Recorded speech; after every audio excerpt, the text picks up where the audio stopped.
Welcome to my YouTube channel. آپ کو آگاہ کر رہے ہیں نئے تاریخی قسط کے ساتھ. ترکوں نے ایک بہت بڑی اسلامی سلطنت کی بنیاد رکھی.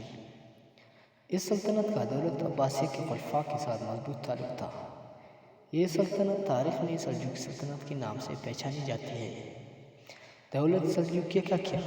عربی اسلامی مشرق میں رونما ہونے والے واقعات کے اسٹیج پر سلجوقیوں کی ظہور کے ان علاقوں کی سیاسی تبدیلی پر بہت گہرے اثرات پڑے، جن کو ایک طرف عباسی خلفاء اپنی کلام رد میں شامل رکھنے کی کوشش کر رہے تھے اور دوسری طرف شیعوں کی فاطمی خلافت اپنی طرف کھینچ رہی تھی.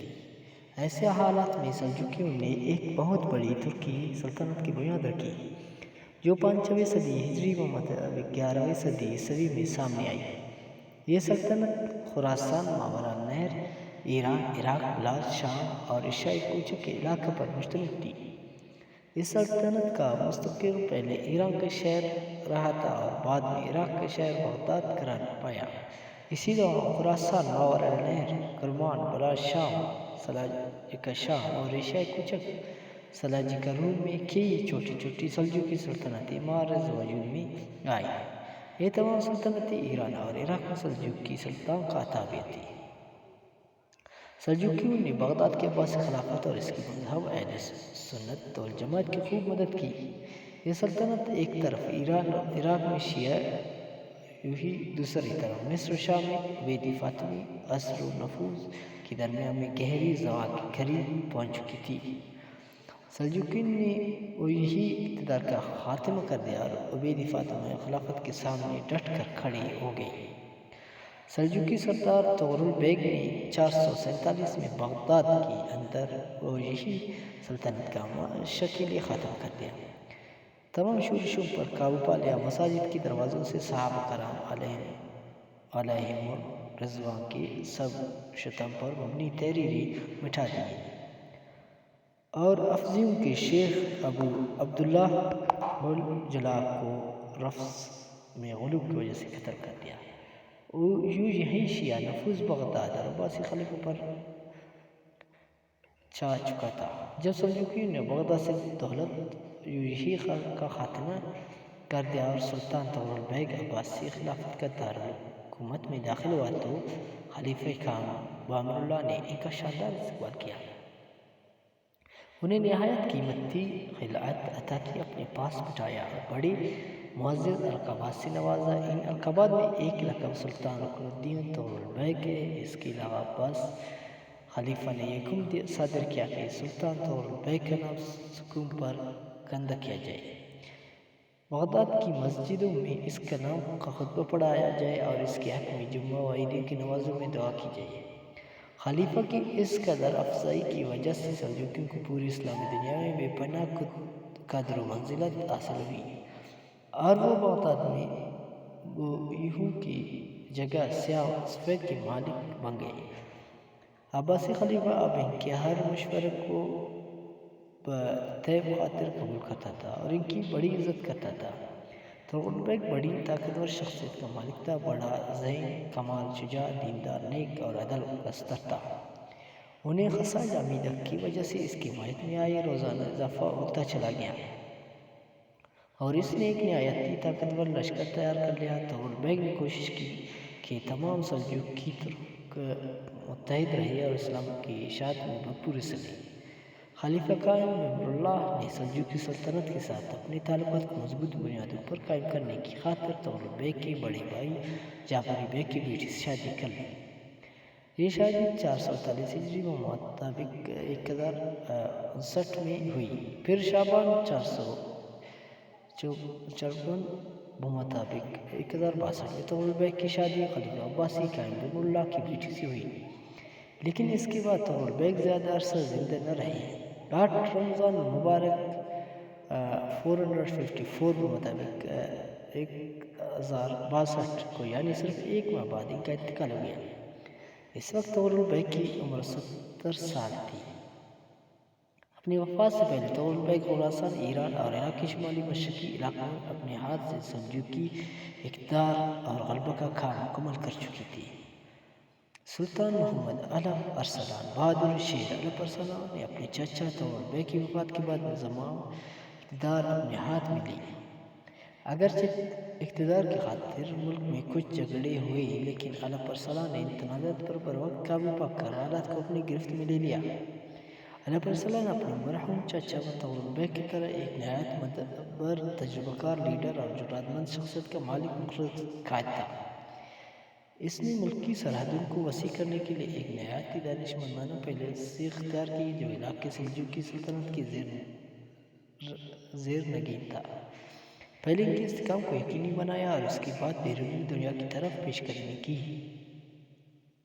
سلطان علم ارسلان ہمیشہ جہاد فی سبیل اللہ اور اپنے پڑوسی مسیحی سلطنتوں میں اسلام کی اشاعت کے لیے بے قرار رہتا تھا۔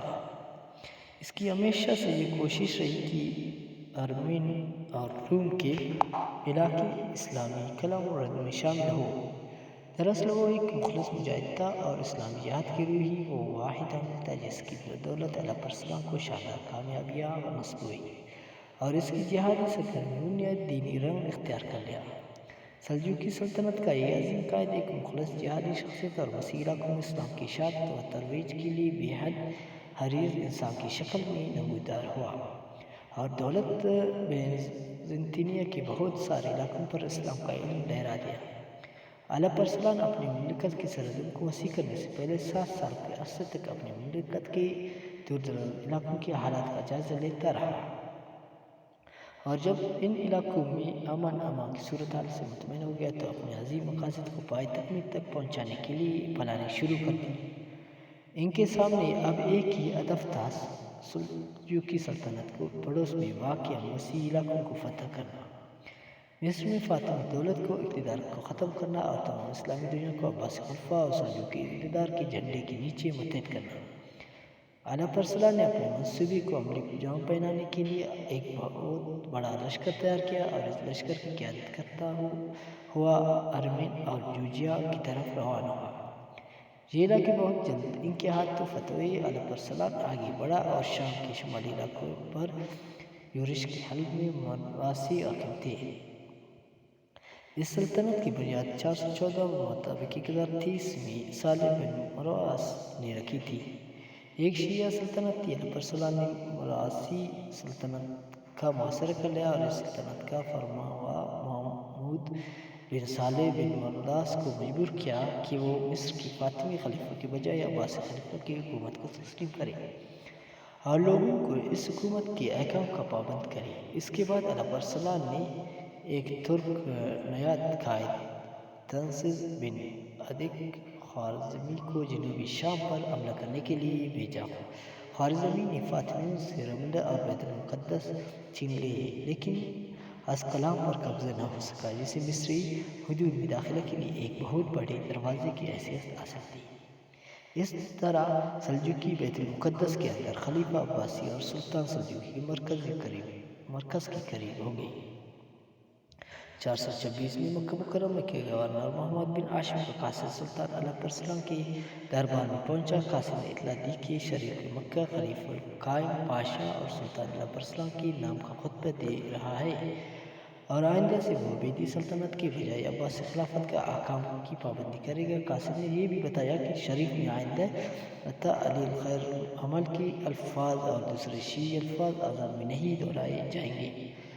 سلطان نے شریف مکہ کے قاصد کی بڑی عزت افزائی کی، 30,000 دینار گورنر مکہ کی خدمت میں ارسال کیے اور کہلا بھیجا کہ اگر گورنر مدینہ ایسا کرے گا تو اس کی خدمت میں 20,000 دینار پیش کیے جائیں گے۔ علم ارسلان کے ان فتوحات نے رومی شہنشاہ ڈومانوس ڈیوجیس کو آتش زیر پا کر دیا اور اس نے پختہ ارادہ کر لیا کہ وہ ہر قیمت پر اپنی شہنشاہیت کا دفاع کرے گا۔ سو اس مقصد کی خاطر اس نے اپنی پوری فوج سلجوقیوں کے خلاف جنگ میں جھونک دی۔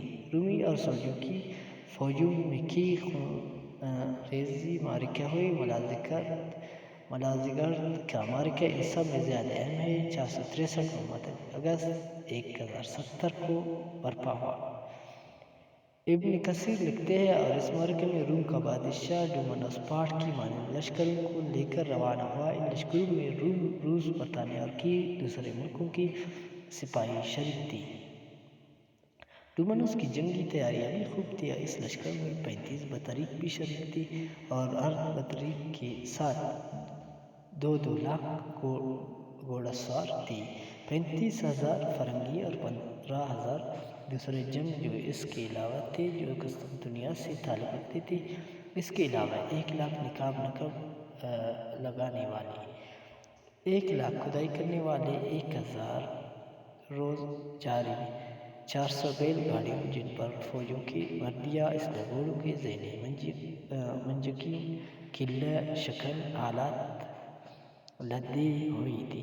ان منجنیقوں میں ایک منجنیق ایسی بھی تھی جس کو 1,200 آدمی چلاتے تھے۔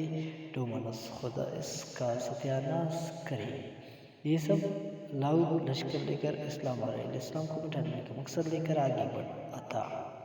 اس کو اپنی طاقت پر اتنا گھمنڈ تھا کہ فتح سے پہلے ہی اسلامی علاقے اس نے اپنے بطریقوں کو جاگیروں میں دینے کا اعلان کر دیا، حتیٰ کہ بغداد بھی ایک بطریق کا نام کر دیا۔ ان کا پروگرام یہ تھا کہ جب عراق اور خراسان کے علاقے فتح ہو جائیں گے تو وہ یکبار ہی حملہ کر کے شام کے علاقہ مسلمانوں سے واپس لے لیں گے۔ وہ یہ سوچ رہے تھے، ہر تقریر ہنس رہی تھی اور کہہ رہی تھی اس صورت کی، یعنی سلطان علیہ السلام اور رومی فوجوں کا آمنا سامنا الزاویہ کے مقام پر بدھ کے روز ذی القعدہ کے مہینہ کے ابھی 5 دن باقی تھے۔ رومی فوج کی کثرت تعداد کو دیکھ کر علیہ السلام کچھ پریشان ہوا، لیکن فقیہ ابو نصر محمد بن عبد الملک بخاری، یہ حنفی بزرگ تھے، اس نے ان کو حوصلہ دیا اور کہا، سلطان محترم، جمعہ شریف کے روز جب خطبہ جمعہ کے خطبے پڑھ رہے ہوں اور مجاہدین کے لیے دعا مانگ رہے ہوں، اس وقت دشمن پر حملہ کر دے، اللہ کریم مسلمانوں کی دعاؤں کے طویل سلطان کو فتح عطا فرمائے گا۔ جب وہ وقت آیا اور دونوں لشکر میدان میں اترے تو علیہ السلام اپنے گھوڑے سے اترا، زمین پر سر رکھ کر اور اپنی پیشانی کو خاک آلود کر کے بارگاہ خداوندی میں فتح و نصرت کے لیے ملتجی ہوا۔ اللہ کریم نے مسلمانوں کی مدد فرمائی اور نصرانیوں کو سروں کو جھکا دیا۔ مسلم سپاہ نے کشتوں کو پشتے لگا دیے۔ رومی بادشاہ اور سپہسالار فوج ڈومانوس گرفتار ہوا۔ اسے ایک رومی غلام نے گرفتار کیا۔ جب شاہ روم کو سلطان علیہ السلام کے حضور پیش کیا گیا تو سلطان اپنے ہاتھ سے اسے 3 کوڑے مارے اور پوچھا، اگر میں گرفتار ہو کر تیرے سامنے پیش ہوتا تو تم میرے ساتھ کیسا سلوک کرتا؟ ڈومانوس نے کہا، میں تم سے انتہائی برا سلوک کرتا۔ علیہ السلام نے کہا، میرے بارے میں تیرا کیا گمان ہے؟ ڈومانوس بولا، تو یا تو مجھے قتل کر دے گا، یا اپنے ملک میں میری تشہیر کرے گا، یا معاف کر دے گا، یا فدیہ لے کر رہا کرے گا۔ علیہ السلام نے کہا، میرا ارادہ یہ ہے کہ تجھ کو معاف کر دوں اور فدیہ لے کر چھوڑ دوں۔ لہٰذا سلطان نے اس 15 لاکھ اشرافیہ فدیہ لے کر اسے آزاد کر دیا۔ جب ڈومانوس روانہ ہونے لگا تو سلطان نے اسے اپنے پینے کے لیے مشروب دیا۔ وہ سلطان کے اس نیک سلوک سے بہت متاثر ہوا، زمین بوس ہوا، تعظیم بجا لایا۔ سلطان نے 1000 عنایت 10,000 دینار فدیہ سے چھوڑ دیے تاکہ وہ ان سے زادار خرید سکے۔ خود اس کی پیشوائی کے لیے دور تک چلا۔ گرفتار شدہ بطریقوں کی ایک جماعت کو آزاد کر کے بادشاہ کے ساتھ روانہ کر دیا تاکہ وہ تنہا سفر نہ کرے۔ ان تمام نوازشات کے علاوہ اپنی طرف سے ایک محافظ دستہ بھی ان کے ساتھ کر دیا تاکہ کوئی غضب نہ پہنچائے۔ اس محافظ دستہ کے پاس ایک جھنڈا تھا جس پر کلمہ طیبہ لا الہ الا اللہ محمد رسول اللہ لکھا ہوا تھا۔ علیہ السلام کے ایک مختصر سے لشکر جس کی تعداد 15,000 سے زیادہ نہیں تھی کی مدد سے شہنشاہ روم ڈومانوس کے 1 لاکھ سپاہیوں پر مشتمل بہت بڑے لشکر کشوں کی فوج سے دوچار کرنا کوئی معمولی واقعہ نہیں تھا۔ اس واقعے نے رومیوں کی کمر توڑ کر رکھ دی۔ ایشیائی کوچک کے اکثر علاقوں میں رومی شہنشاہیت کے چولے ہل گئے۔ یہی وہ علاقے تھے جو رومی شہنشاہیت کے ستون اور بنیادیں خیال کیے جاتے تھے۔ سلجوقیوں کی اس شاندار فتح نے بیزنطینی حکومت کو ان علاقوں میں بالتدریج کمزور کرنا شروع کیا، حتیٰ کہ ایک وقت وہ بھی آیا کہ اس قدیم ترین سلطنت کا عثمانیوں کا ہاتھوں خاتمہ ہوگا۔ اعلیٰ پرسنل ایک متقی اور پرہیزگار انسان تھا، فتح کی مادی اور معنوی دو اسباب سے استفادہ کرتا تھا۔ علماء اسلام کی ہم نشینی سے بہرہ ہوتا، ان کی نصیحتوں کو گوش ہوش سے سنتا اور ان پر عمل کرتا۔ کیا ہی خوب نصیحت تھی جو عالم ربانی ابو نصر محمد بن عبد الملک بخاری الفینی کے معرکہ ملازکت، اس کا بھی ذکر واج میں جب ارسلان رومی فوجی کی کثرت دیکھ کر پریشان ہوا تو اس صوفی منشی عالم نے اس کی ڈارس بندائی اور کہا، سلطان اقبال اللہ تعالیٰ کے دین کی حفاظت کے لیے جنگ کر رہا ہے اور اللہ کریم کا وعدہ ہے کہ اللہ تعالیٰ اپنے دین کی تمام ادیان پر غالب کر دے گا۔ آگے بڑھی، اللہ تعالیٰ نے فتح کا امر آپ کا مقدر میں لکھ دی ہے۔ بروز جمعہ جب خطبہ اسلام منبروں پر آپ کے نام کا خطبہ پڑھ رہے ہو اور مجاہدین کے لیے دعا کر رہے ہو تو عین اس وقت جنگ کا آغاز فرمائے۔ اللہ کریم مسلمانوں کی دعاؤں کا لاج رکھے گا اور آپ فتح یاب ہوگی۔ جب وہ گھڑی آئی تو سلطان جمعہ کی نماز پڑھی، اس پر رفتاری ہو گئی، دہاڑے مار کر دیا، فوج کی بھی اچکی بند گئی، پورے لشکر نے رب کے حضور گڑ گڑا کر دعا کی۔ جب سلطان نماز سے فارغ ہوا تو فوج سے مخاطب ہوا، جو واپس ہونا چاہتا ہے واپس چلا جائے، میری طرف سے تمہیں اجازت ہے، میں تمہیں روکتا ہوں ورنہ حکم دیتا ہوں کہ واپس جاؤ، تمہیں اختیار دیتا ہوں، لیکن میں اس رومی سپاہ سے تنہا بھی لڑوں گا۔ یہ کہہ کر تیر اور کمان پھینک دی، اپنے ہاتھ سے اپنے گھوڑے کی دم باندھی، جمع سامان زیب تن کیا، تلوار بے نیام کی اور ایک آسر بھر کر بولا، اگر میں میدان جہاد میں قتل ہو جاؤں تو یہی جنگی لباس میرا کفن ہوگا۔ اللہ اکبر! واقعی ایسے ہی لوگوں پر اللہ کی رحمت کا نزول ہوتا ہے۔ اسلام کا یہ بطل، جلیل اور عظیم سپہ سالار ایک باغی کے ہاتھوں شہید ہوا۔ اس باغی کا نام یوسف خوارزمی تھا۔ آپ کا سن و سال 10 ربیع الاول 465 بمطابق 1072 ہے۔ آپ مرا کے شہر میں اپنے باپ کے پہلو میں دفن ہوئے اور ملک شاہ کو اپنے پیچھے جانشین چھوڑا۔ آج ہمارا قسطوں کی یہاں پر اختتام ہوا۔ ملیں گے انشاءاللہ نیکسٹ قسط میں۔